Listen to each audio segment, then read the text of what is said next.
فاروق اعظم رضی اللہ تعالیٰ عنہ کی شہادت کے وقت اسلامی حکومت 22 لاکھ مربع میل تک پھیلی ہوئی تھی، اور جب سیدنا عثمان غنی رضی اللہ تعالیٰ عنہ شہید ہوئے اس وقت اسلامی حکومت 44 لاکھ مربع میل پر پھیل چکی تھی۔ پاکستان کا رقبہ کوئی 6 اور 7 لاکھ مربع میل کے درمیان ہے، اور وہ کتنے کے حکمران تھے؟ 44 لاکھ مربع میل کے۔ 44 لاکھ مربع میل سیدنا عثمان غنی رضی اللہ تعالیٰ عنہ نے 12 مہینے میں سے جو پہلے 6 سال تھے، 12 سالوں میں سے فتوحات ہوئی اسلام کو، اسلامی لشکر نے دڑا دڑ کر کامیابیاں حاصل کی۔ اب سیدنا فاروق اعظم رضی اللہ تعالیٰ عنہ کے زمانے میں ایران فتح کیا گیا۔ اب ایرانیوں کو تکلیف تھی، مجوسیوں کو تکلیف تھی، اور انہوں نے سازش کر کے سیدنا فاروق اعظم رضی اللہ تعالیٰ عنہ کو شہید کرایا۔ اب ان کی شہادت کے بعد ان کی سوچ یہ تھی کہ اسلام کی فتوحات رک جائیں گی، لیکن سیدنا عثمان غنی رضی اللہ تعالیٰ عنہ کے زمانے میں تو ان سے بھی زیادہ فتوحات ہوئی۔ اب ان کو پھر تکلیف ہوئی، پھر انہوں نے مشورہ کیا آپس میں۔ یمن کا ایک رہنے والا آدمی تھا جو یہودی تھا، اس نے ظاہری طور پر کلمہ پڑھا، اپنا نام اس نے عبداللہ رکھا، عبداللہ ابن سبا، کیا نام تھا اس کا؟ یہ شیعہ مذہب کا بانی تھا۔ سب سے پہلے اسی ملعون نے نعرہ لگایا تھا کہ ہم خلفائے ثلاثہ کو نہیں مانتے، پہلا نمبر خلافت کا حضرت علی المرتضیٰ کا ہے۔ یہی وہ ملعون ہے جس نے حضرت علی المرتضیٰ رضی اللہ تعالیٰ عنہ کے بارے میں کہا کہ یہ خدا ہے، ہم ان کو خدا مانتے ہیں۔ اسی ملعون نے سب سے پہلے یہ نعرہ لگایا تھا کہ ہم شیعان علی ہیں، ہم محبان علی ہیں۔ اسی ملعون نے سب سے پہلے یہ نعرہ لگایا تھا کہ اصل کے اندر جو وحی آنی تھی وہ تو حضرت علی المرتضیٰ پہ آنی تھی، لیکن جبریل علیہ السلام بھول کے حضور علیہ السلام کے پاس وحی لے کے گئے۔ یہ شیعہ نسل کا بانی تھا، کیا نام تھا اس کا؟ عبداللہ ابن سبا۔ تو اس نے سازش کرنی شروع کر دی۔ اب اس نے سازشیں کی، 40 آدمی یمن کا اور بھی اس نے اپنے ساتھ ملایا جنہوں نے سازشیں کی۔ اب اس کی تفصیل میں نہیں جاتا، وقت بہت کم ہوتا ہے، میں صرف شہادت کا واقعہ عرض کرنا چاہتا ہوں۔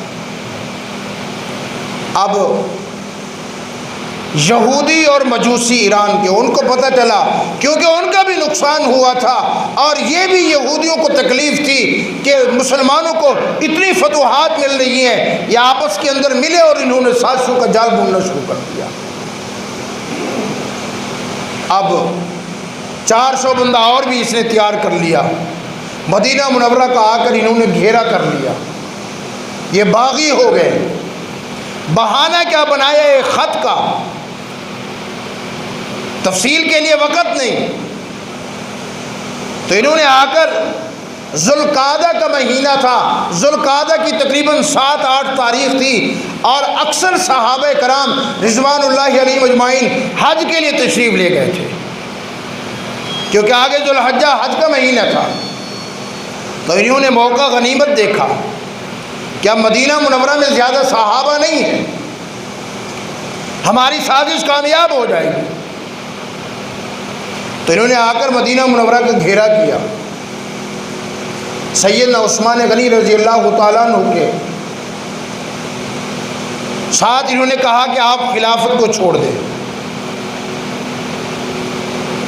فرمایا نہیں، کیونکہ حضور علیہ السلام نے فرمایا تھا عثمان، اللہ رب العالمین تجھے خلافت کی چادر پہنائیں گے، وہ خلافت کی چادر نہ اتارنا۔ فرمایا مجھے حضور علیہ السلام کا حکم ہے کہ جان دے دوں گا میں، لیکن میں خلافت کی چادر نہیں اتاروں گا، میں خلافت کو نہیں چھوڑوں گا، کیونکہ حضور علیہ السلام کا یہ ارشاد ہے۔ اب باغیوں نے سازش کرنا شروع کی، مدینہ منورہ کا گھیراؤ ہے، اب باغیوں نے حضرت عثمان غنی رضی اللہ تعالیٰ عنہ مسجد نبوی میں خطبہ دے رہے ہیں، ایک باغی کھڑا ہوا کہنے لگا عثمان اپنا خطبہ بند کر دیں، ہم آپ کو خطبہ نہیں سننا چاہتے۔ حضرت عثمان غنی رضی اللہ تعالیٰ عنہ نے خطبہ جاری رکھا، دوسرا کھڑا ہوا پھر بھی خطبہ جاری رکھا، تیسرا کھڑا ہوا اس نے بھی یہی اعلان کیا، آپ نے خطبہ جاری رکھا، سارے باغی کھڑے ہو گئے لیکن آپ نے خطبہ جاری رکھا۔ ایک بدبخت آگے بڑھا، اس نے آ کر آپ کے سر اقدس کے اوپر وار کیا اور وہ لت لگی ان کو، سر اقدس سے خون جاری ہوا، آپ گرے اور بے ہوش ہو گئے۔ اور ان بدبختوں نے کیا کیا، جس عصا کو لے کر حضرت عثمان غنی رضی اللہ تعالیٰ عنہ خطبہ ارشاد فرما رہے تھے، ایک باغی نے وہ عصا اٹھایا، اس کو توڑ کر پھینک دیا۔ اس بدبخت کو یہ پتہ نہیں تھا یہ عصا حضرت عثمان کا نہیں تھا، یہ عصا مبارک وہ تھا جس کا آسرا لے کر امام الانبیاء صلی اللہ علیہ وسلم خطبہ دیا کرتے تھے، جس کا آسرا لے کر سیدنا ابو بکر صدیق رضی اللہ تعالیٰ عنہ خطبہ دیا کرتے تھے، جس کا آسرا لے کر سیدنا عمر بن الخطاب رضی اللہ تعالیٰ عنہ خطبہ دیا کرتے تھے۔